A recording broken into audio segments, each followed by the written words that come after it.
After long gap ఒక సినిమాతో రాబోతున్నారు డైరెక్టర్ గారు కానీ హీరో గారు కానీ అండ్ లైక్ ఎట్లా అనిపిస్తుంది? టెన్షన్ ఉండింది, కాకపోతే మా సినిమా మీద మాకున్న కాన్ఫిడెన్స్తో ధైర్యంగా ఉన్నాము. మరి మీరు డైరెక్టర్ గారు మిమ్మల్ని అప్రోచ్ చేయారా, మీరు డైరెక్టర్ గారిని అప్రోచ్ చేయారా, ఎట్లా జరిగింది ఈ జర్నీ? మీరు ఫస్ట్ మూవీ సలార్లో దొరకడం అంటే నిజంగా అది కూడా బ్లెస్సింగ్ ఇన్ డిస్గైస్ అని అంటే చెప్పాలి. ఎట్లా స్టార్ట్ అయింది మీ జర్నీ? ఫస్ట్ మూవీ ఫస్ట్ షాటే నాది ప్రభాస్ గారితో, ఆపోజిట్ ప్రభాస్ గారితో ఉంటుంది. డైలాగ్ గుర్తుందా అసలు? ఎట్లా ఉండే ఎక్స్పీరియన్స్ అది? లారీలో ఉంటాను నేను, ప్రభాస్ సార్ కూడా లారీలో వస్తారు, ఆయన కూడా డ్రైవ్ చేసుకుంటూ వస్తారు, నేను ఒక లారీలో వస్తాను. ఇద్దరము ఆపోజిట్ వచ్చి స్టక్ అవుతాం అనమాట ఒక ప్లేస్లో. అబ్బే ఓ అందాయికా దికాలేదా ఛాలెంజెస్ ఏమనిపించినాయి త్రూఅవుట్ ద మూవీ మీకు ప్రాసెస్? ఈ మూవీ జర్నీలో మీరు ఇంకా కొత్తగా తెలుసుకుంది ఏంటి, నేర్చుకుంది ఏంటి? హాయ్ హలో నమస్తే, వెల్కమ్ టు ఎన్టీవీ. నేను మీ హారిక. ఏప్రిల్ 11కి మనందరినీ ఎంటర్టైన్ చేయడానికి ఒక మంచి మూవీ అయితే మన ముందుకు రాబోతుంది. అదే ప్రేమకు జై. ఒక లవ్ యాక్షన్ డ్రామా జానర్లో అయితే ఈ మూవీ ఉండబోతుంది. మరి ఈ మూవీ గురించి అన్ని విషయాలు ఈరోజు అడిగి తెలుసుకుందాం. మనతో పాటు మూవీ టీమ్ ఉన్నారు. డైరెక్టర్ శ్రీనివాస్ గారు, హీరో అనిల్ గారు అండ్ యాక్టర్ భాస్కర్ గారు. ఎలా ఉన్నారు? ఆఫ్టర్ లాంగ్ గ్యాప్ ఒక సినిమాతో రాబోతున్నారు డైరెక్టర్ గారు కానీ హీరో గారు కానీ అండ్ లైక్ ఎట్లా అనిపిస్తుంది? యాక్చువల్లీ టెన్షన్ ఉండింది, కాకపోతే మా సినిమా మీద మాకున్న కాన్ఫిడెన్స్తో ధైర్యంగా ఉన్నాము. సో థియేటర్స్ అన్నీ ఫైనల్ అవుతున్నాయి. సో అందరు ఆడియన్స్ని అంటే మాస్కి క్లాస్కి అందరికీ రీచ్ అయ్యే సినిమా చేసామని చెప్పి మేము అనుకుంటున్నాం. ఓకే, సో డైరెక్టర్ గారు మీరు చెప్పండి. అంటే లాంగ్ గ్యాప్, మీరు ముందు 2017లో అప్పుడు చేశారా మూవీ? సో ఇప్పుడు ఒక చాలా ఇయర్స్ గ్యాప్ వచ్చింది. ఎందుకు వచ్చింది అండ్ ఇప్పుడు ఏ కొత్త స్టోరీ తోటి మీరు వచ్చారు ఈసారి? అంటే యాక్చువల్గా మీకు తెలియదు ఏముంది మేడం, సినిమా కష్టాలు మామూలుగా ఉన్నాయి కదా. ఒక ప్రొడ్యూసర్ని పట్టుకోవడం చాలా కష్టం. సో నేను సీతాదేవి తర్వాత నేను చాలా ట్రై చేసే అవకాశాల కోసం. నేను అంటే స్టోరీస్ రాసుకొని చాలా ఆఫీసుల చుట్టూ తిరిగా, ప్రొడ్యూసర్ల చుట్టూ తిరిగా. దాని తర్వాత అనుకోకుండా మా ఊర్లో జరిగిన రియల్ ఇన్సిడెంట్ ఇది, ట్రూ స్టోరీ ఇది. సో దాన్ని బేస్ చేసుకొని కథ రాసుకున్నా. సో తర్వాత ఈ కథ తీసుకెళ్ళి ఒక ప్రొడ్యూసర్, ఇప్పుడు ఎవరైతే ఉన్నారో ఆ ప్రొడ్యూసర్కి అప్రోచ్ అయితే తను బాగా నచ్చి అలా మొదలైంది. సో ఇప్పుడు మీది అంటే మీరు భాస్కర్ గారు మీరు చెప్పండి, మీరు కానీ ఈ మూవీకి ఎలా స్టార్ట్ అయింది? మీరు జర్నీ అంతా ఫస్ట్ మూవీ మీరు సలార్ చేశారనుకుంటా. Right you are right. అవునండి, మీకు ఆల్రెడీ తెలిసి ఇన్ఫర్మేషన్ అంతా ఉంది మీ దగ్గర. యాక్చువల్గా వేరే అన్ని పెద్ద మూవీస్ చేస్తున్నాను నేను, పెద్ద మూవీస్లో చిన్న క్యారెక్టర్స్ చేస్తున్నాను. అనుకోకుండా మేము సలార్ షూట్లో లొకేషన్లో శ్రీనివాస్ గారు డైరెక్టర్ కలిసారనమాట. అంటే యాక్చువల్గా మా అబ్బాయి చిన్నప్పుడు దాంట్లో క్యారెక్టర్ చేశాడు, సలార్లో చేశాడు. తర్వాత నా దాంట్లో కూడా ఇప్పుడు దీంట్లో చిన్నప్పుడు హీరో క్యారెక్టర్ చేశాడు. సో అక్కడ సలార్లో భాస్కర్ అన్న పరిచయం అయ్యాడు. బాగున్నాడు మనిషి, మన క్యారెక్టర్ బాగా వర్కౌట్ అవుతుంది అని చెప్పేసి తీసుకున్నాను. కానీ మీరు ఏజ్ పెంచేశారండి, ఆయన ఫాదర్ లో ఎక్కడ ఉన్నారు? యంగ్ ఫాదర్, యంగ్ డాటర్ కదా, యంగ్ హీరోయిన్ కి యంగ్ ఫాదర్. హీరోయిన్ కూడా యంగ్ ఉన్నారు, ఫాదర్ కూడా యంగ్ ఉన్నారు. అంటే హీరోయిన్ యంగ్ ఉంది కాబట్టి యంగ్ ఫాదర్ ఉండాలని చెప్పేసి. మీరు అంటే చూడడానికి అట్లా అనిపిస్తుంది, కానీ ఒకసారి మీరు మూవీ చూడడం స్టార్ట్ చేస్తే క్యారెక్టర్స్ యాప్ట్గా అనిపిస్తాయి మీకు.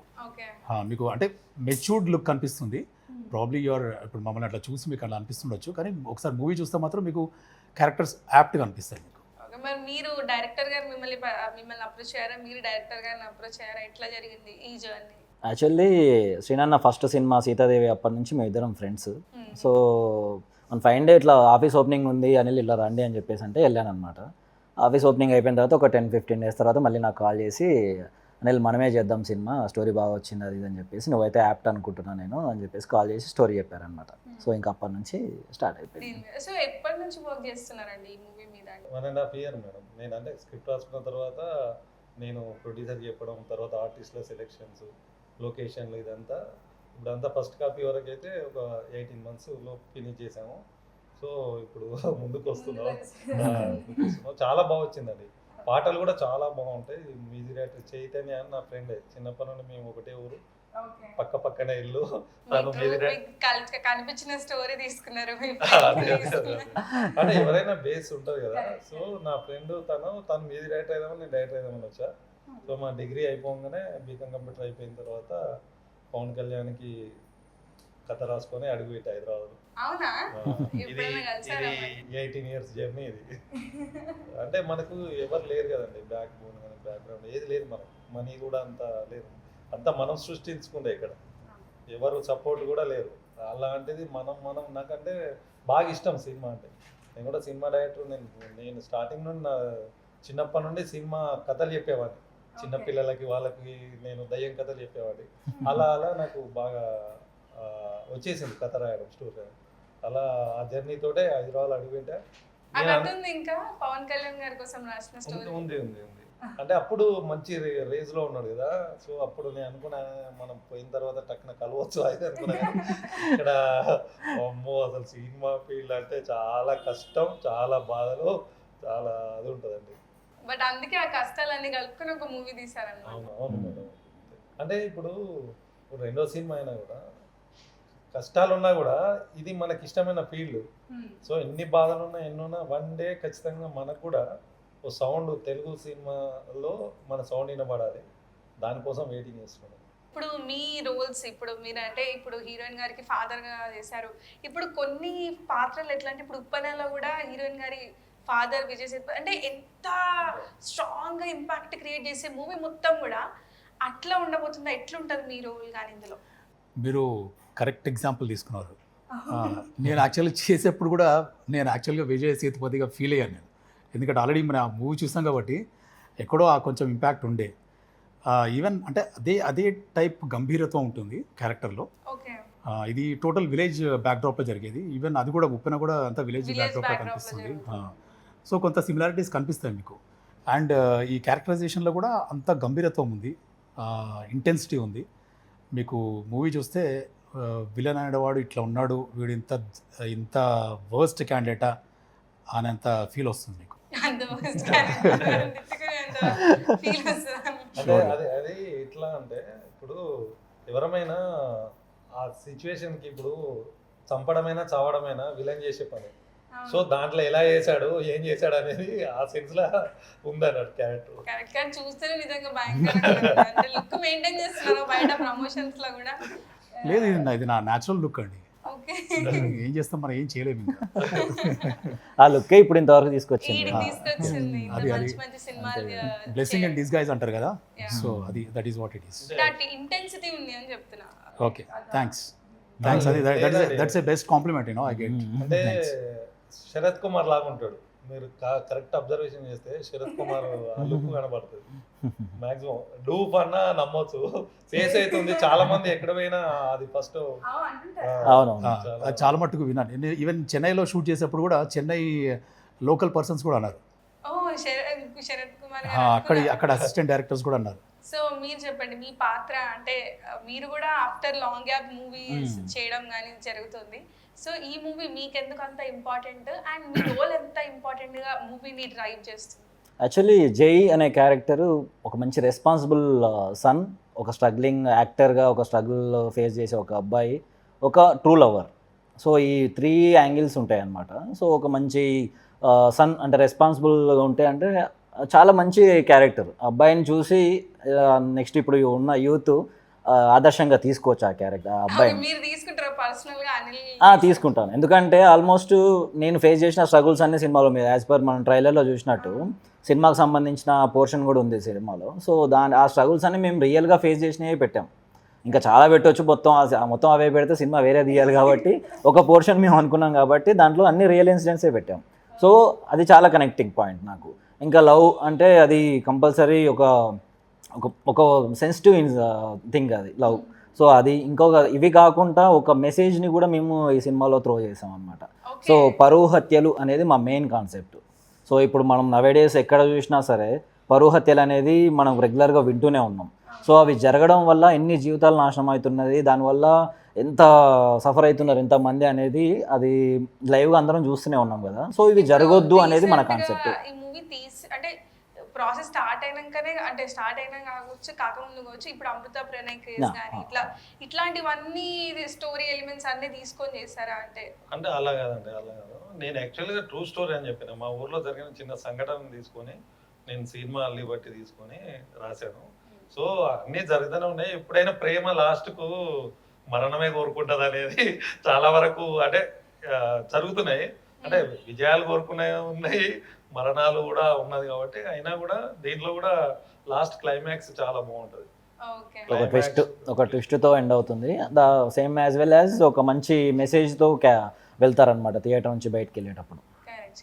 సో వీళ్ళ బ్యాక్గ్రౌండ్స్ అంటే ముందు ఒక మూవీ చేసి ఇప్పుడు మళ్ళీ మూవీస్ ఇండస్ట్రీస్కి వచ్చారు. మీరు చెప్పండి, మీరు ఫస్ట్ మూవీ సలార్లో దొరకడం అంటే నిజంగా అది కూడా బ్లెస్సింగ్ ఇన్ డిస్గైస్ అని అంటే చెప్పాలి. సో ఎట్లా స్టార్ట్ అయింది మీ జర్నీ? నా జర్నీ అది ఆడిషన్తో స్టార్ట్ అయిందండి. సలార్కి ఆడిషన్ ఇచ్చాను నేను. ప్రశాంత్ నీల్ గారు ఆడిషన్లో చూసి సెలెక్ట్ చేశారు, క్యారెక్టర్ ఇచ్చారు అక్కడ. సో ఫస్ట్ మూవీ ఫస్ట్ షాటే నాది ప్రభాస్ గారితో, ఆపోజిట్ ప్రభాస్ గారితో ఉంటుంది.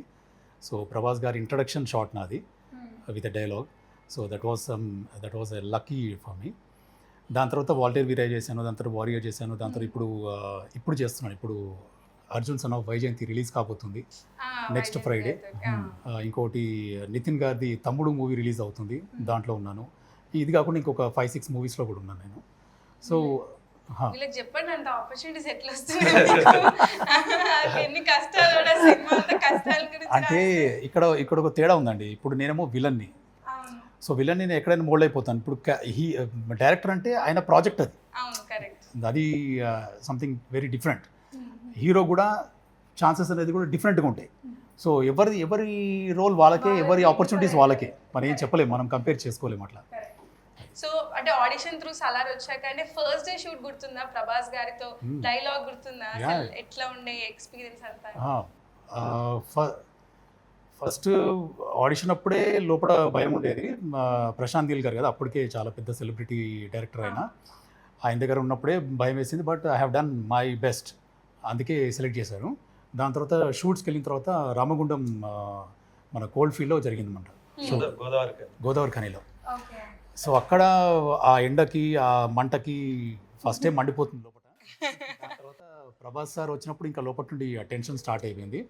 బట్ ప్రభాస్ సార్ మాత్రం చాలా కూల్ అన్నమాట. ఆయన, నేను ఫస్ట్ టైమర్ ఆ రోజు, నా ఫస్ట్ షాట్ అది, ఫస్ట్ టైమర్ నేను. అయినా కూడా ఆయన కూల్గా ఉండి నా ఆపోజిట్ నిలబడి ఆయన చేస్తారు కాబట్టి he gave me that opportunity, he gave me that space to perform. బాగా గుర్తుంది నాకు. అంటే ప్రశాంత్ నీల్ సార్ వచ్చి నన్ను ఫస్ట్ ప్రిపేర్ చేస్తారు, ఎందుకంటే ప్రభాస్ సార్ ముందు నన్ను ప్రిపేర్ చేసి తీసుకెళ్ళి అక్కడ ఆ షాట్ తీసుకున్నాను. డైలాగ్ గుర్తుందా మీకు? ఒకసారి మా ఇంటివి ఆడియన్స్ కోసం చెప్తారా డైలాగ్ ఏదైనా? లారీలో ఉంటాను నేను, ప్రభాస్ సార్ కూడా లారీలో వస్తారు, ఆయన కూడా డ్రైవ్ చేసుకుంటూ వస్తారు, నేను ఒక లారీలో వస్తాను. ఇద్దరము ఆపోజిట్ వచ్చి స్టక్ అవుతాం అనమాట ఒక ప్లేస్లో. అబ్బే ఓ అందాక దికానే దేతా ఇది డైలాగ్ అది. ఇంకా పర్ఫార్మెన్స్ చేసిన 2 సీన్స్ ఉండే, మంచి సీన్స్ ఉండే. అది ఎడిటింగ్లో అంటే స్పేస్ సరిపోలేదు, రాలేదు. అది ఆన్ స్క్రీన్ రాలేదు. ఇంటెన్సిటీ ఉందండి, ఆ లుక్, యాక్షన్. డైలాగ్ చెప్పమంటే మీరు యాక్షన్ చేస్తారు, అంత మంచిగా ఇమిడిపోయింది అనమాట. కనిపిస్తుంది, లేకపోతే అర్థం కాదు, ఇంపాక్ట్ రాదు. ప్రభాస్ అనే పేరు అలా ఉంటది అన్నట్టు, దానికి ఆపోజిట్ అట్లా ఉంటేనే ఆ డెప్త్ ఉంటది. నేను అనడము, ప్రభాస్ సార్ సారీ చెప్పి లారీ వెనకకి తీసుకోవడము. ఈవెన్ ఆ ట్రైలర్లో కూడా ఉంటుంది ఆ షాట్. అది ఇంకా బ్లెస్డ్ ఇతను. అంత పెద్ద మూవీ, అంతమంది ఆర్టిస్టులు ఉన్నా కూడా ఆ స్పేస్ దొరికింది కదా ట్రైలర్లో. అది సీరియస్లీ దొరకదు ఎవరికైనా కూడా. ఇక్కడ ఇప్పుడు నాదో రోల్, ఇప్పుడు భాస్కర్ అన్నట్టు డైరెక్టర్కి చాలా కష్టం, ఎందుకంటే అవకాశాలు చాలా తక్కువ ఉంటాయి. ఇప్పుడు ఇక్కడ టాలెంట్ కూడా అడిగే వాళ్ళు లేరు. ఇప్పుడు ఎక్కడికైనా పోతే ప్రొడ్యూసర్ అంటే ప్రొడ్యూసర్ ఫస్ట్ హీరో డేట్స్ ఉన్నాయా, ఆ హీరో డేట్స్ ఇస్తే ఈ ప్రొడ్యూసర్ ఎందుకని నేనంట. అంతే కదా. ఇప్పుడు నాని డేట్స్ ఉన్నాయా అంటాడు, నాని ఎందుకు ఇస్తాడు మనకి? నాని కూడా కష్టపడి వచ్చినాడు, అష్టాచమ్మ లాంటి సినిమా తను చాలా కష్టపడ్డాడు. ఇప్పుడు గుర్తించే వాళ్ళు కావాలి ఒకటి. ఇప్పుడు ఆర్టిస్టులకు ఏముంటుంది, ఇప్పుడు అన్న చూస్తాను లుక్ ఉంది కాబట్టి విలన్గా మ్యాక్సిమం తీసుకునే అవకాశాలు ఉంటాయి. ఇప్పుడు అనిల్ ఉన్నాడు హీరోగా చాలా మంది వస్తారు, తనకు కూడా చాలా కష్టం. ఇప్పుడు భాస్కర్ అన్న ఏంటంటే తన జిమ్, అది బాడీ అదంతా చూడంగానే, నేను మా ఊర్లో షూట్ జరిగేటప్పుడు అందరు ఎక్కడి నుండి పట్టుకొచ్చి అబ్బా భలే ఉన్నాడు విలన్, భలే చాలా మంది అప్రిషియేట్ చేశారు. అసలు ఆ షేడ్, ఆ బాడీ ఇప్పితే అట్లా మామూలు లేడు. అది చాలా కాంప్లిమెంట్ నాకు కూడా. నేను ఎందుకంటే సాలార్లో కలవడం, నేను కూడా చాలా మంచి వ్యక్తిత్వం, చూస్తే అలా ఉంటాడు కానీ నైస్ పర్సన్. అందులో మళ్ళీ హీరో కూడా రెండో సినిమా అయినా కూడా తను కూడా నాకు తెలిసి ఫ్యూచర్ లో ఖచ్చితంగా మంచి హీరో అవుతాడు. మనం మీరు అందరం అన్నట్టు స్ట్రగుల్స్ ఉంటాయి అవును, మీడియా అవును. ఫీల్డ్ అనగానే. అవును. కానీ అట్లా అంటే నాని గారు నిజం చెప్పాలంటే చాలా మందిని ప్రోత్సహించారు. అంటే ఇప్పుడు కోర్ట్ మూవీలో కూడా వాళ్ళందరూ ఇన్స్టాగ్రామ్ చూసి రీల్స్ తీసుకునే ఒక అమ్మాయిని తీసుకెళ్లి మూవీ ఆపర్చునిటీ ఇవ్వడం it's not a thing. Producer కష్టాలు చూసినోడు మేడం, ఎందుకంటే అవకాశాల కోసం తిరిగే వాళ్ళు చాలా మంది ఉంటారు కదా. అవకాశం ఇవ్వడం కూడా తను ప్రొడ్యూసర్ అయ్యే అవకాశాలు ఇవ్వడం అనేది మామూలు విషయం మామూలు కాదు. విషయం కాదు. దానికి నాని గారికి నేను నిజంగా చాలా, నాకు ఏదో నేను కథ రాసుకున్న నాని గారికి కథ ఉంది నా దగ్గర, కానీ అప్రోచ్ కావాలంటే ఎవరు తీసుకెళ్లే వాళ్ళు లేరు, ఎక్కడా లేదు. కానీ ఏదైనా మనం సక్సెస్ ఒక రోజు వస్తే బాగుంటుందని వెయిట్ ఆ చేస్తాం. రోజు కోసం అంతే, అంతే అన్ని మేడం. మారిపోతాయి. సో ఈ మూవీలో అంటే like hero heroine love story అంతా కూడా అంటే ఎలా ఉండబోతుంది? అంటే మన యాక్షన్ డ్రామా ఎలిమెంట్స్ ఎట్లా ఉంటాయి, దేని చుట్టూ రివాల్వ్ అవుతుంది? అంటే మీరు పరువు హత్యల గురించి ఉంటుంది అన్నారు అట్లా. అంటే యాక్చువల్గా ఇది అంటే ఒక జై అనే అబ్బాయి, ప్రేమ అనే అమ్మాయి, ఇద్దరు లవ్ స్టోరీ, చిన్న లవ్ స్టోరీ. దానికి ఏదైనా కులం ఎవరికైనా అదే కదా. అదే అడ్డొస్తుంది. సో అది దాన్ని బేస్ చేసుకొని తను ఏం చేశాడు హీరో, ఆ ప్రేమ గురించి ఏం చేశాడు, సో విలన్ ఏం చేశాడు తనని, అమ్మాయి ఏమైంది అనేది క్లైమాక్స్లో చాలా మంచి ట్విస్ట్. ఎవరైనా చాలా వెళ్ళేటప్పుడు ఖచ్చితంగా ఖర్చు పట్టుకొని వెళ్తారని అయ్యో అంత ఎమోషనల్ అంత అవుతుంది. ఎమోషనల్ ఉంటుంది. సో కానీ అమ్మాయి హీరోయిన్ చాలా చిన్నగా అనిపించింది అండి. అంటే ఇంత ఇంత తనని తీసుకోవడానికి మేజర్ రీజన్ ఏంటి? జ్వలిత తను అంటే చిన్న అమ్మాయిలా కనిపించే యాక్టింగ్ లో పెద్ద అమ్మాయి. తను అసలు మామూలుగా మహానటి, మా భాస్కర్ అని ఎప్పుడు అంటూ ఉంటాడు మహానటి. అసలు సీన్ పేపర్ ఇస్తే అండి అసలు నిజంగా చాలా అప్రిషియేట్ చేయాలి. అట్లాంటి విషయాలు కొత్త వాళ్ళు చాలా భయపడతారు, టెన్షన్ ఉంటుంది. అట్లా లేదు, మీకు ఆన్ స్క్రీన్ మీకు మెచ్యూరిటీ కనిపిస్తుందండి. ఓకే. ఆన్ స్క్రీన్ ఆమె ఇప్పుడు ఎప్పుడైతే ఆమె ఎమోషనల్ సీన్స్ చేస్తుంది కదా, ఆ ఎమోషనల్ సీన్స్లో తర్వాత ప్రోగ్రెస్ అయిన కొద్దీ ఆ క్యారెక్టర్లో you will see that matured performance. Matured perform అదే. Yeah. అంటే బయట ఇంటర్వ్యూస్ లో చూసినప్పుడు అదే. అరే తను చిన్నపిల్లనా అన్నట్టు అనిపించింది. మళ్ళీ స్క్రీన్ మీద తిను ఓ సిమిలర్ అయినా కాదా అని మళ్ళీ ఇంకోలా కూడా. ఇంకా తన క్యారెక్టర్ని చూసిన తర్వాత ఆ ఇన్నోసెన్స్ కూడా అవసరం. కొంచెం క్యారెక్టర్గా ఇన్నోసెన్స్ కూడా అవసరం అన్నమాట. అవసరం ఉంటుంది ఖచ్చితంగా. ఓకే. సో ఈ మూవీ మేకింగ్ లో అంటే చిన్న సినిమాస్కి ఎక్కువ ఏదంటే మూవీ మేకింగ్ వచ్చే కష్టాల కన్నా డిస్ట్రిబ్యూషన్ కష్టాలు లేకపోతే థియేటర్స్ దొరకడం కష్టాలే ఎక్కువ ఉంటాయి. అవును. మీకు ఎట్లా ఛాలెంజెస్ ఏమనిపించినాయి త్రూఅవుట్ ద మూవీ మేకింగ్ ప్రాసెస్లో? అది ఏదైనా ఛాలెంజ్ అండి. మూవీ మేకింగ్ తర్వాత మీరు అన్నట్టు డిస్ట్రిబ్యూషన్, పబ్లిసిటీ ఇవన్నీ. సో ఎలా ఉంటుందంటే సినిమా తీసేంత వరకు మనకు ఫండ్ అయినా బాగానే ఉంటుంది, అన్నీ చేస్తారు. సో వన్స్ ఒకసారి పోస్ట్ ప్రొడక్షన్ అంతా అయిపోయిన తర్వాత డిస్ట్రిబ్యూషన్ వరకు వచ్చేసరికి మల్టిపుల్ మనకి ఛాలెంజెస్ వస్తూ ఉంటాయి అనమాట. సో అవన్నీ ఓవర్కమ్ చేసి ఇప్పుడు మేము రిలీజ్ డేట్ అనౌన్స్ చేసామంటే అవన్నీ ఓవర్కమ్ అయినట్టే. బట్ ఆ లిటిల్ స్ట్రెస్ అవన్నీ అయితే కంపల్సరీ ఉంటాయి. మనకు ఆన్ ఏప్రిల్ 11th రోజు సిల్వర్ స్క్రీన్ మీద మన బొమ్మ కనిపించేంత వరకు టెన్షన్ ఉంటుంది. వన్స్ ఒకసారి చూసుకున్న తర్వాత నో ప్రాబ్లం. నేను ఒకటి చెప్తానండి, యాక్చువల్గా మీరు అన్నది కరెక్ట్ కదా. మనకు ఎప్పుడైతే షూట్ అయిపోయేంత వరకు కూడా మనకు ఆ కొంత థాట్ ఉండే ఏమవుతుంది నెక్స్ట్ ఛాన్స్ అని. కానీ ఏ రోజైతే మనకు ఆడియో లాంచ్ అయిందో, ఆడియో లాంచ్ తర్వాత ప్రీ రిలీజ్ ఈవెంట్ ఒకటి జరిగింది, అక్కడ నుండి టర్న్ అయింది. అక్కడ మంచి రెస్పాన్స్, ఫస్ట్ ఆల్బమ్కి చాలా మంచి రెస్పాన్స్ వచ్చింది. అన్ని సాంగ్స్ అన్ని కూడా ఒకటి ప్యాథో సాంగ్ ఉంటుంది, తర్వాత లవ్ సాంగ్స్ ఉన్నాయి, తర్వాత ఇవన్నీ కూడా చాలా మంచి రెస్పాన్స్ వచ్చింది. అక్కడ నుండి బూస్ట్ అయింది. నెక్స్ట్ ప్రీ రిలీజ్ ఈవెంట్లో కూడా అక్కడ వచ్చిన ఎవరైతే గెస్ట్ ఉన్నారో వీళ్ళందరూ కూడా they all become very good advantage for us. అక్కడ నుండి మారింది. సో డిస్ట్రిబ్యూషన్ ఇక్కడంతా కూడా మాకు హెల్ప్ అయింది. సో ఆ ట్రైలర్ మేము చూపించిన కమర్షియల్ ఎలిమెంట్స్ అలా ఫైట్స్ కానీ సాంగ్స్ కానీ అన్ని అది చాలా, అంటే మేము అంత ముందు వరకు మేమేం పబ్లిసిటీ చేయలేదు. సో మా ట్రైలర్, మా సాంగ్సే మమ్మల్ని ఈరోజు ప్రమోషన్స్ చేసేంత వరకు తీసుకొచ్చాయి అనమాట. అంటే చాలామంది అడుగుతున్నారు, లైక్ మీది ట్రైలర్ చాలా బాగుంది, మీ సాంగ్స్ చాలా బాగున్నాయి, మీరు ప్రమోట్ చేసుకోండి మూవీని, మీరు ఎంత ప్రమోట్ చేసుకుంటే మీకు అంత హెల్ప్ అవుద్ది అని చెప్పేసి ఆడియన్సే చెప్తారు. లైక్ మా ఫ్రెండ్స్ కానీ మా ఇక్కడికి వచ్చిన చూసిన వాళ్ళందరూ చెప్తున్నారు అనమాట. సో అది చాలా మైలేజ్ ఇచ్చింది. అంటే ఈ క్రెడిట్ అంతా మా సీనన్నకి డైరెక్టర్కి ఇవ్వాలి. ఎందుకంటే సాంగ్ అంత మంచి సిచ్యువేషన్ వైజ్ ఆ సాంగ్ని పిక్ చేసుకోవడం అనేది అంత ఈజీ కాదు. ఎందుకంటే చాలా సినిమాలు మీరు గమనించండి, ఒక్క సాంగ్తో హిట్ అయిన సినిమాలు కూడా ఉన్నాయి. ఒక్క సాంగ్తో ఇప్పుడు RX100లో పిల్లారా సాంగ్ అనేది ఆ ఒక్క సాంగ్తో ఎక్కడికో వెళ్ళిపోయింది పబ్లిసిటీ, ఎక్కడికో వెళ్ళిపోయింది సినిమా. మీరు ఇందాక ఉప్పెన అన్నారు, ఉప్పెనలో కూడా ఆ సాంగ్ వల్లనే.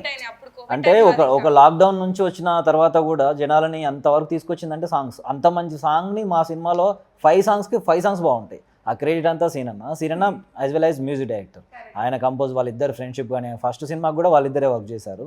సో ఇప్పుడు కూడా ఈ సినిమాకి లిటరల్లీ చాలా మంచి సాంగ్స్. ఇప్పుడు కూడా మేము వచ్చేటప్పుడు ఏమైనా చేస్తున్నప్పుడు అందరూ సావరియా సాంగ్ గురించి కానీ కొంతమంది ఐటమ్ సాంగ్ గురించి కానీ మాట్లాడడం, కొంతమంది శివుడి సాంగ్ బాగుందని చెప్పడం, ఇలాంటివన్నీ చాలా జరుగుతున్నాయి. కరెక్ట్. కానీ ఏప్రిల్ 11th జాక్ సినిమా ఉంది, అక్కడ అబ్బాయి అక్కడ అమ్మాయి సినిమాలు ఉన్నాయి. ఇన్ని సినిమాలు, పెద్ద సినిమాలు, చిన్న అంటే టఫ్ సినిమాలు ఉన్నా కూడా మీరు ధైర్యం చేసి అదే రోజు పెట్టారంటేనే మీకు ఆ కాన్ఫిడెన్స్ ఉంది అని అనిపించింది. ఏ సినిమా కంటెంట్ ఆ సినిమాదే. సో మేము మా ట్రస్ట్ అంతా మేము తీసుకున్న కంటెంటే.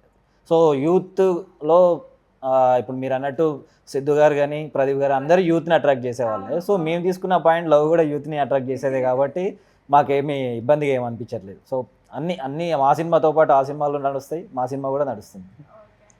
సో భాస్కర్ మీరు చెప్పారు సలార్ కాకుండా ఇంకా వాల్తేరు వీరయ్య కానీ చాలా మూవీస్లో చేశారని. సో ఇప్పుడు అంటే ఇప్పుడు ఒక్కొక్క మూవీ నుంచి అంటే లైక్ చాలా ఎలిమెంట్స్ దొరుకుతాయి నేర్చుకోవడానికి కానీ తర్వాత ఫర్దర్గా ఇంప్లిమెంట్ చేయడానికి కానీ. అట్లా ఇప్పుడు మీరు చేసిన పాత్రలో మీకు నచ్చిన ఒక బెస్ట్ మెమరీ, అది టీచ్ చేసింది ఒక లెసన్ ఏదన్నా మూవీ సెట్స్ నుంచి అంటే ఏం చెప్తారు? ఇప్పుడు ఈ మూవీకి వస్తే ఏంటంటే there is a very good difference. ఇప్పుడు వేరే మూవీస్కి ఈ మూవీకి డిఫరెన్స్ ఏంటంటే దీంట్లో full length character as a main villain. So you have lot of scope to explore your cells and perform and present. So అది పెద్ద లెర్నింగ్ హియర్ ఇక్కడ. తర్వాత మెమరబుల్ అంటే my first movie Salaar is a memorable movie for me for my life time. తర్వాత రీసెంట్గా నేను చేసిన movie Arjun son of Vyjayanthi. దాంట్లో నా ఒక చిన్న క్లిప్పింగ్ చూసి కళ్యాణ్ రామ్ సార్ నన్ను సెలెక్ట్ చేసి ఆయన పిలిపించి ఇచ్చారన్నమాట క్యారెక్టర్. తర్వాత ఆయన నేను ఎక్కడో ఒక దూరం నేను కాస్ట్యూమ్ వేసుకొని నిలబడి ఉన్నాను. సో కళ్యాణ్ రామ్ సార్ పిలిచి మరీ మీరు చాలా బాగున్నారు, మీరు మంచి లుక్ ఉంది, మీరు ఎక్సలెంట్ పర్ఫామ్ చేస్తున్నారు, చేయండి అని ఎంకరేజ్ చేశారు. So that is the best thing best memory for me all the time. But నిజంగా like blessings, luck, hard work, dedication అన్నీ టుగెదర్ అయినప్పుడే మీడియాలో సక్సెస్ అవ్వడానికి ప్రాబిలిటీ ఉంటుంది. But even during shoot also మన ప్రదీప్ గారు, డైరెక్టర్ ప్రదీప్ గారు చాలా అప్రిషియేట్ చేశారు, హెల్ప్ చేశారు పర్ఫామ్ చేసే దగ్గర. అది చాలా మంచి విషయం. సో సలార్ 2లో కూడా ఏమైనా స్కోప్ ఉందా మళ్ళీ? సలార్ 2లో ఉండదండి, ఎందుకంటే అక్కడే నాది ఇంట్రడక్షన్లో అక్కడే నా అంత ఆ స్పేస్కి సంబంధించింది, ఆ ఏరియాకి సంబంధించింది. సో అది కంటిన్యూటీ ఉండదు. బట్ ఏదైనా కూడా గ్రేట్ లెర్నింగ్స్ దొరికాయి, గ్రేట్ మెమరీస్ దొరికాయి అని చెప్పుకోవాలి. అండ్ ఈ మూవీ నుంచి మీకు తెలిసిన స్టోరీ తీసుకొని రాసింది కాబట్టి ఈ మూవీ జర్నీలో మీరు ఇంకా కొత్తగా తెలుసుకుంది ఏంటి, నేర్చుకుంది ఏంటి?